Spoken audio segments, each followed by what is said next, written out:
오래전에 평강교회 여전대회가 교회를 방문한 적이 있었습니다.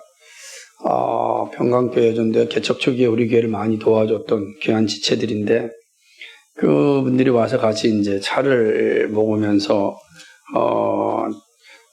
여러 가지 이야기를 하게 되었습니다. 이런저런 이야기를 하는 중에 한 집사님이 이렇게 말하는 겁니다. 우리가 회장님을 잘 뽑아서 오늘 여기 오게 됐다, 이렇게 이야기하는 것입니다. 그 말을 듣고 있었던 또 이 회원들이 맞다 이렇게 맞장구를 쳤습니다. 그 말을 들으면서 한 사람의 리더가 얼마나 중요한지를 또 좀 생각해보는 그런 시간이었습니다. 이게 사실인 것 같습니다. 건강한 리더가 있는 곳은 행복합니다. 그러므로 건강한 리더를 만나는 것은 정말 중요한 일이 됩니다. 이 리더가 이제 병이 들었다거나 조금 이제 힘들게 되면 사실은 공동체 전체가 어려움을 겪기 때문에 그렇습니다. 가정도 마찬가지고, 교회도 마찬가지고, 직장도 마찬가지고, 국가도 마찬가지입니다. 성경은 예수님을 향하여 선한 목자라고 말합니다. 그래서 한 마리의 양이라도 소중히 여기시는 목자입니다. 그래서 주님을 선한 목자라고 표현하신 겁니다.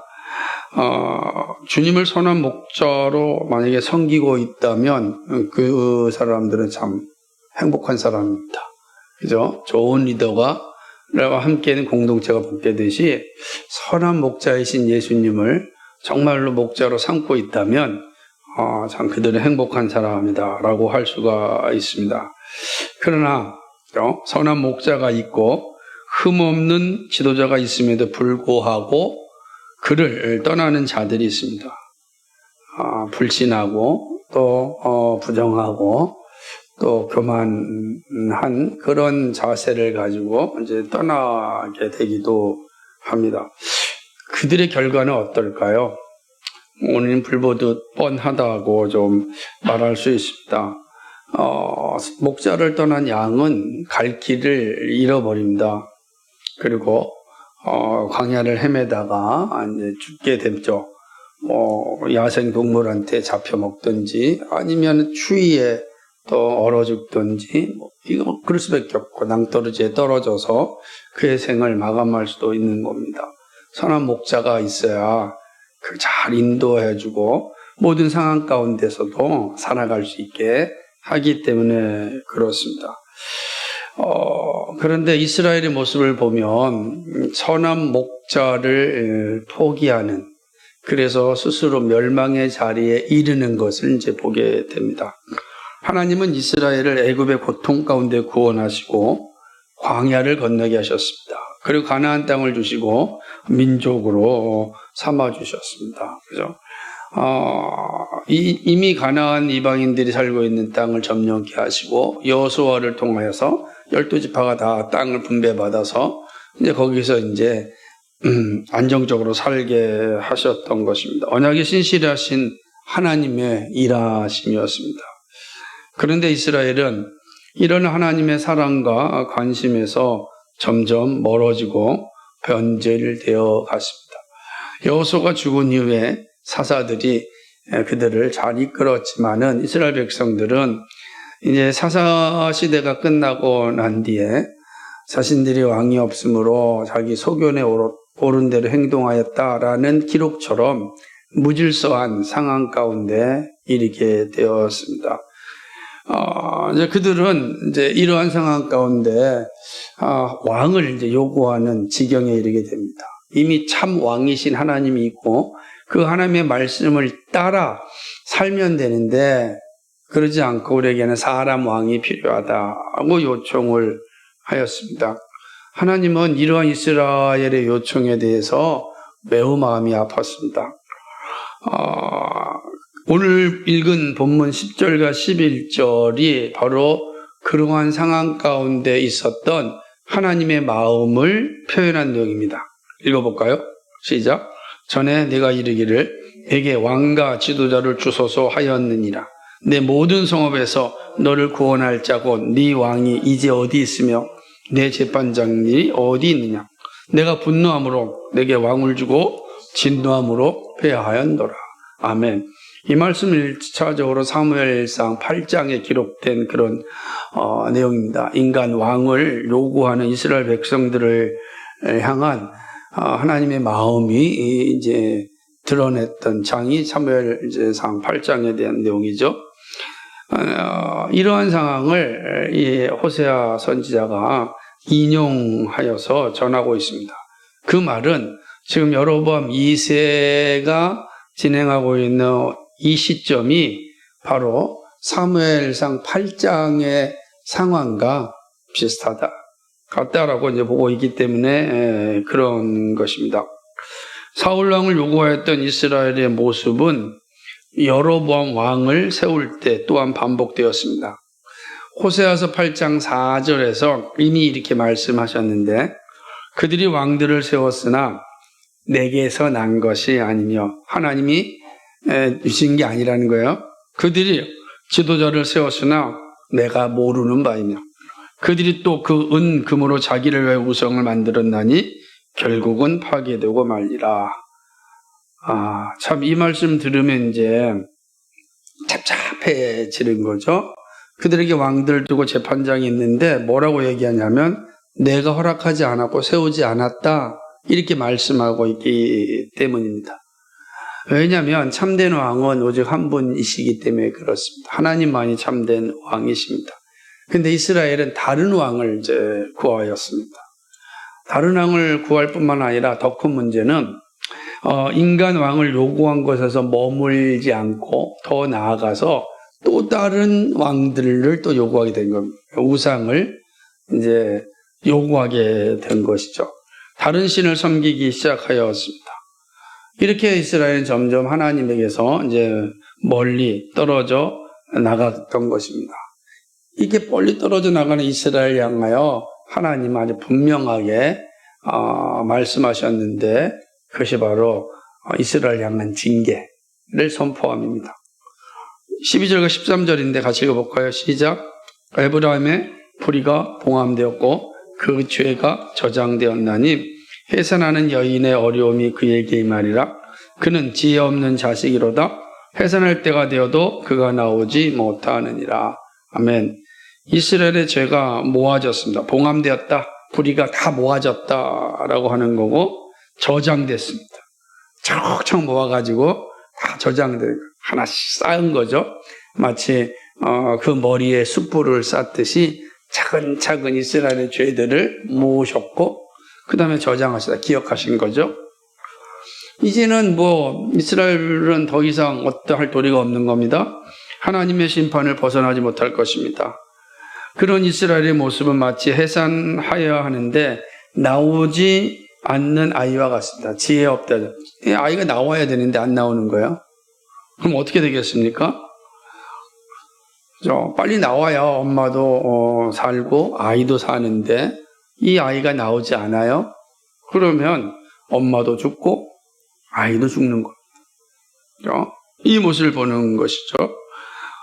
지금 하나님을 떠난 이스라엘의 모습이 이렇다라고 하는 것입니다. 그러니까 이스라엘이 이렇게 다 멸망하게 된다라고 하는 거예요. 왕도 죽고 백성도 망하는 거예요. 그죠? 왕과 백성이 한꺼번에 다 망하는 그런 상황을 이제 말씀하시는 것입니다. 결국 이스라엘의 마지막은 패망 외에는 없습니다. 그게 이제 9절에서 이제 명시적으로 시작하는 거예요. 다시 읽어볼까요? 시작. 이스라엘아, 네가 패망하였나니 이는 너를 도와주는 나를 대적함이라. 이스라엘은 멸망하였습니다. 이유가 무엇입니까? 하나님을 대적하였기 때문이다. 하나님을 대적한 이스라엘은 멸망할 수밖에 없습니다. 하나님의 도우심을 우습게 여기고 배반하였습니다. 그래서 결국 하나님의 심판이 임한 것입니다.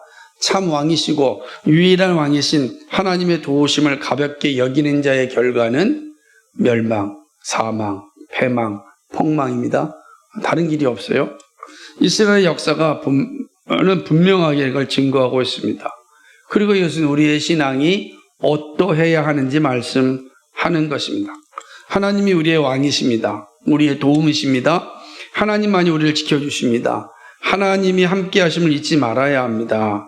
그로 시편 기자가 이렇게 노래하였습니다. 시편 18편 1절로부터 3절 말씀. 나의 힘이 되신 여호와여, 내가 주를 사랑하나이다. 여호와는 나의 반석이시여, 나의 요새시여, 나를 건지시는 자이시여, 나의 하나님이시여, 나의 피할 바이시여, 나의 방패시여, 나의 구원의 뿌리시여, 나의 산성이시로다.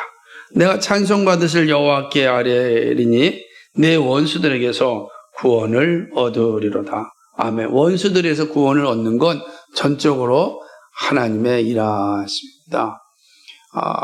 참 우리가 이 말씀을 진짜 믿어야 돼요. 근데 오늘날은 이 하나님의 이 말씀을 믿지 못해요. 그래서 하나님의 뜻과 상관없이 내가 무엇인가를 이루려고 하는 상황입니다. 한국교회 위기입니다. 이 놀라운 고백이 우리의 고백이 되어야 합니다. 그리고 결코 의심하지 말아야 합니다. 오직 하나님만이 우리의 왕이십니다. 한결같이 우리를 사랑하시는 왕이신 하나님을 배신하지 말아야 됩니다.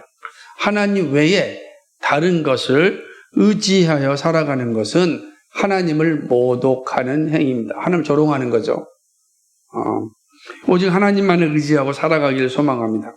하나님은 이렇게 고백하는 자에게 구원의 약속을 주십니다.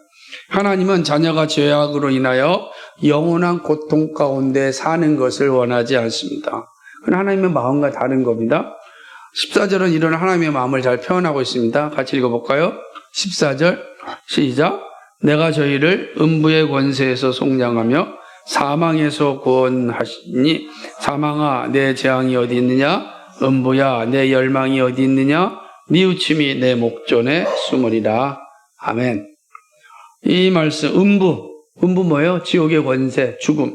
그죠? 그러니까 이 죽음에서 속량한다는 거예요. 속량은 값을 지불하고 사는 것을 의미합니다. 하나님께서 자신의 자녀를 위하여 값을 지불하시고 구하실 것이다. 이렇게 약속하셨습니다. 또한 사망에서 구원하실 것입니다. 구원은 속량과 비슷한 말입니다. 이것은 1차적으로 주변 나라의 공격에서 건져주시겠다는 약속입니다. 아무리 주변에 수없이 많은 이방 민족이 있다 할지라도 내가 너희를 지켜줄 것이다 라고 하는 거죠. 하나님의 말씀을 따르면 결코 망하지 않습니다. 사망과 음부가 하나님의 자녀를 넘보지 못할 것입니다. 뉘우침이 내 목전에 숨는다라는 의미는 하나님의 구원 계획이 확실하게 이루어진다라고 하는 의미입니다. 그 모습 가운데 하나님께서 일하심이 완벽하게 성취될 것을 말하는 거죠. 자녀를 향한 하나님의 긍휼하심을 아주 분명하게 보여주는 말씀입니다. 하나님을 대적하는 자리가 아니라 하나님을 순종한 자리에 있는 자는 하나님의 긍휼을 맛볼 것입니다. 그러나 이렇게 분명한 약속이 있음에도 불구하고 이스라엘은 그 말씀을 불순종하였습니다. 항상 우리가 되새겨 봐야 될 말씀들입니다. 그 이유는 다른 것이 아닙니다. 바로 보이는 것에 대한 의지 때문에 보이지 않는 하나님의 말씀을 부정하고 부인하고 가볍게 여기고 그런 것입니다. 당장 건강하고 잘 나가고 행복하기에 하나님의 말씀을 듣지 않았습니다. 이스라엘은 결실하였습니다. 즉 풍족한 모습을 가지고 있었습니다. 이스라엘 지금 여로보암 2세의 시대가 결실한 시대예요. 그러잖아요. 경제적으로나 또 이 국력이나 엄청나게 결실한 시대였습니다. 그러니까 그 보이는 게 너무 좋으니까 보이지 않는 하나님의 말씀을 그렇게 심각하게 생각하지 않았습니다. 결국 하나님의 선물도 거절합니다. 어떻게 했겠습니까? 그것이 바로 15절과 16절의 말씀입니다. 같이 읽어볼까요? 시작. 그가 비록 형제 중에서 결실하나 동풍이 오리니 곧 광야에서 일어나는 여호와의 바람이 그의 근원이 마르며 그의 샘이 마르고 그 쌓아둔 바 모든 보배의 그릇이 약탈되리로다. 사마리아가 그들의 하나님을 배반하였으므로 형벌을 당하여 칼에 엎드러질 것이요 그 어린아이는 부서뜨려지며 아이벤 여인은 배가 갈라지리라. 아멘. 비록 형제족이 결실하였습니다. 결실하였습니다. 얼마나 결실하였는지 유다와 비교할 때 비교가 안 될 정도로 여로보암 2세 때는 정말 부국강병을 이룬 그런 시대였습니다. 근데 뭐라 그럽니까? 동풍이 오리니, 그죠? 곧 광야에서 일어나는 여호와의 바람이라고 이야기합니다. 동풍은 광야에서 가장 강력한 바람을 의미합니다. 엄청난 재앙을 가져오는 바람입니다. 그죠? 근데 이 바람은 무엇을 의미하냐면 아수르의 침공을 이제 의미합니다. 곧 아수르가 동쪽에서 올 것이다. 와가지고 여로보암 2세, 이 이스라엘, 북이스라엘을 다 쓸어버릴 것이다. 라고 이야기합니다. 북이스라엘만 쓸읍니까? 유다까지 더 점령하고 끔찍한 시대를 맞지 않습니까? 그러니까 이러한 것들을 다 보여주는 장면입니다. 아수르의 침략으로 이스라엘이 처참하게 멸망할 것을 예언합니다. 이 말씀 보면 차마 입에 담을 수 없을 정도의 무서운 심판이 있을 것을 말씀하고 있습니다. 근원이 마르고 샘이 마르고 보배의 그릇이 약탈되고 그렇다는 거야. 어린아이는 부서뜨려지며 아이벤 여인은 배가 갈라지리라. 얼마나 잔인합니까? 이거 만약에 영상으로 만들어서 영화로 만들어낸다고 생각해 보세요. 그거 볼 수 있겠습니까? 정말 이스라엘에게 끔찍하고 처참한 그런 멸망을 당할 것이다 라고 이야기하는 것입니다. 그런데 놀랍게도 호세아는 이 동풍을 여호와의 바람이라 그러는 거예요. 아수르의 침략을 하나님의 섭리라 이렇게 말씀하고 있는 거예요. 다시 말하면 하나님의 말씀을 어긴 자들에 대한 하나님의 심판으로 아수르를 사용한 겁니다.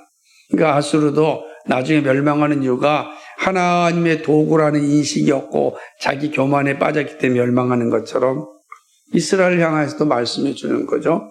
하나님께서 아수르를 통하여 이스라엘이 가지던 모두 부국강병 한순간의 바람처럼 쓸려버리겠다라고 하는 것이죠. 하나님의 구원의 선물을 거부하고 자신을 의지하고 세상을 의지하는 자에게 주어지는 마지막은 분명합니다. 모든 것이 사라진 후에 울며 이를 가는 일이 없어야 합니다. 호세아 선지자의 외침은 참으로 긴급합니다. 그러나 부유한 여로보암 2세의 이스라엘 사람들은 우습게 여겼습니다. 그러니까 선지자의 말씀을 우습게 여겼다. 하나님의 말씀을 우습게 여겼습니다. 주의 말씀을 듣지 못하였습니다. 당장은 아무 문제 없지만 마침내 멸망으로 치닫고 있습니다. 여호와의 바람이 불기 전에 구원의 말씀을 받고 살아갈 수 있어야 됩니다. 그 어떠한 죄도 하나님의 은혜 앞에서는 다 녹아집니다. 그러나 어떠한 권세와 능력도 하나님의 바람 앞에서는 견딜 수 없습니다. 다 사라지고 맙니다. 자신을 믿고 세상을 의지하다가 여호와의 바람에 휩쓸려 사라지는 인생이 되지 말아야 합니다.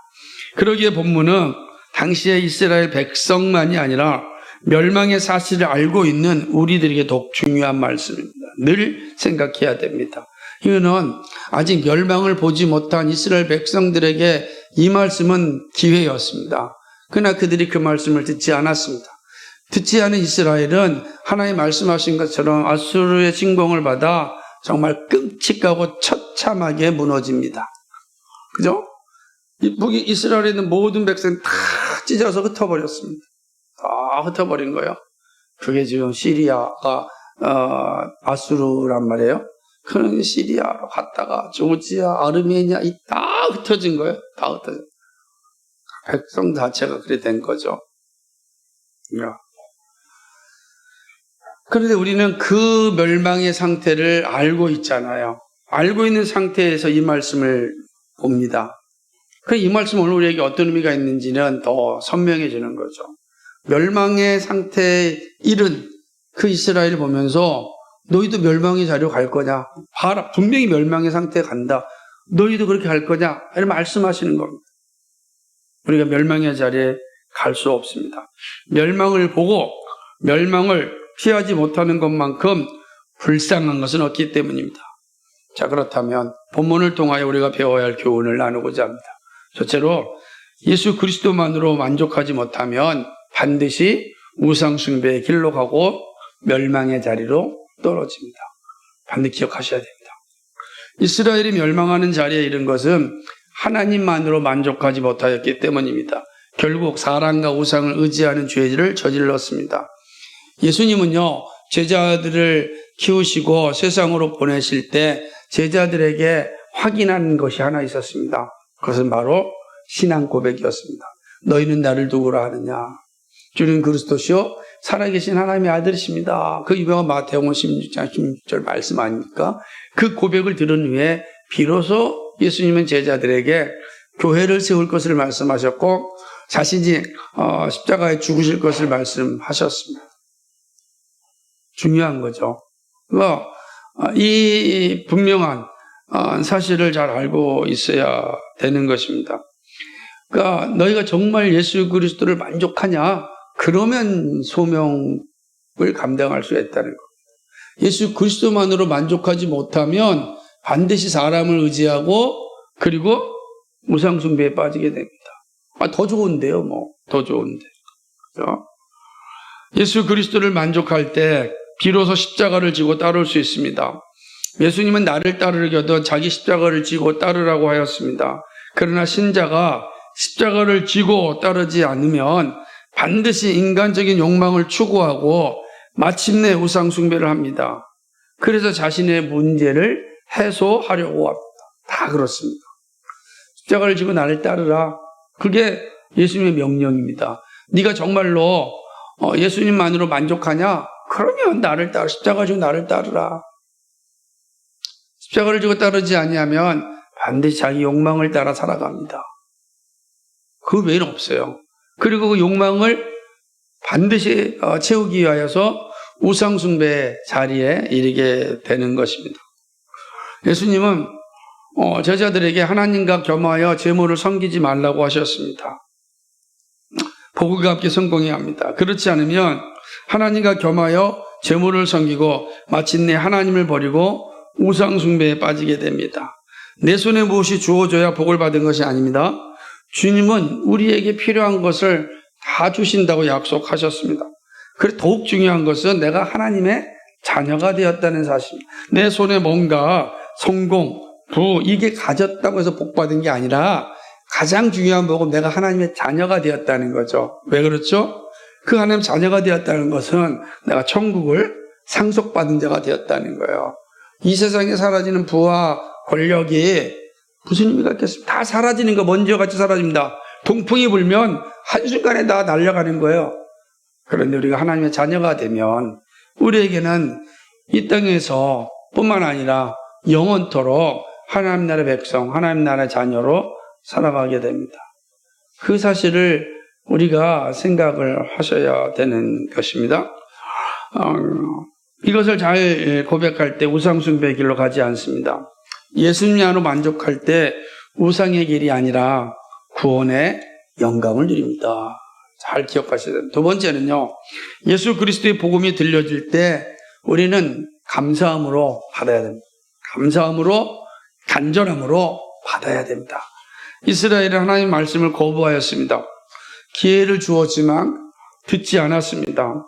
다시금 14절 말씀을 되새겨야 합니다. 내가 저희를 음부의 권세에 속량하며 사망에서 구속하리니 사망아 내 재앙이 어디 있느냐? 음부야 내 멸망이 어디 있느냐? 네 웃음이 내 목전에 숨으리라. 놀라운 약속입니다. 그러나 이스라엘에 이 말씀이 임하지 않았습니다. 이 말씀은 복음인데 이 복음이 들려질 때 아멘으로 화답하고 순종하면 멸망하지 않습니다. 근데 이스라엘은 그 말씀에 아멘으로 화답하지 않았습니다. 이제 이 말씀의 성취는 예수님을 향하고 있습니다. 중보자 예수님을 통하여 이루어질 것임을 지시하는 말씀입니다. 우리 가운데 오신 예수 그리스도는 사망을 이기게 하시는 하나님의 증거입니다. 바울은 본문의 말씀을 예수님의 부활을 말씀하는 장에서 인용하였습니다. 한번 찾아볼까요? 고린도전서 15장 55절에서 57절.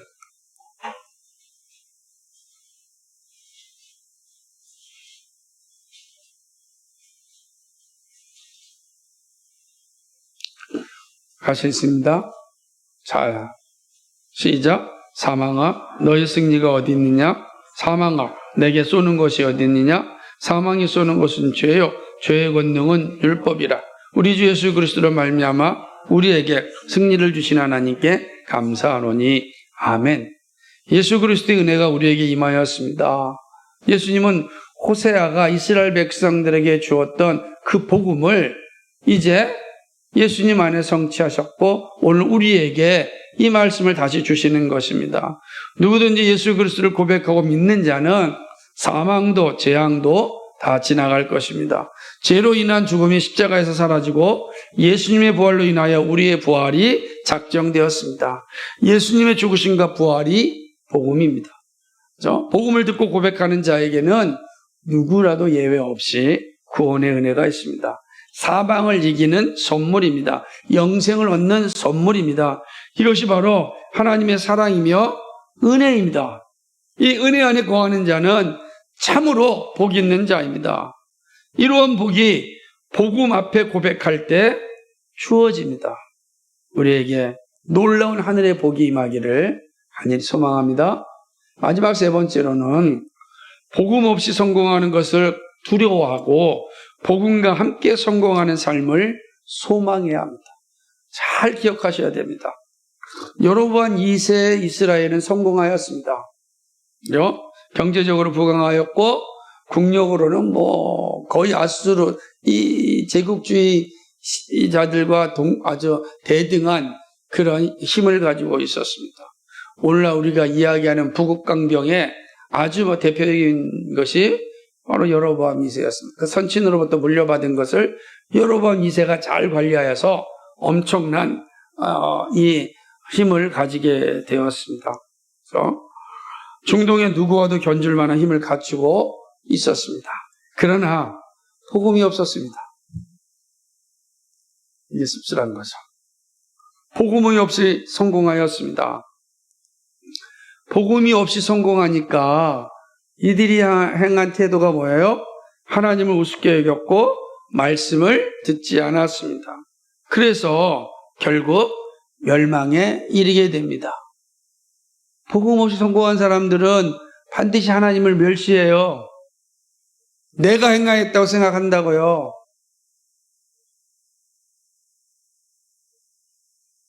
하나님의 심판은 말씀을 우습게 여기는 신자에게 더 분명하게 나타납니다. 그래서 힘을 내세요.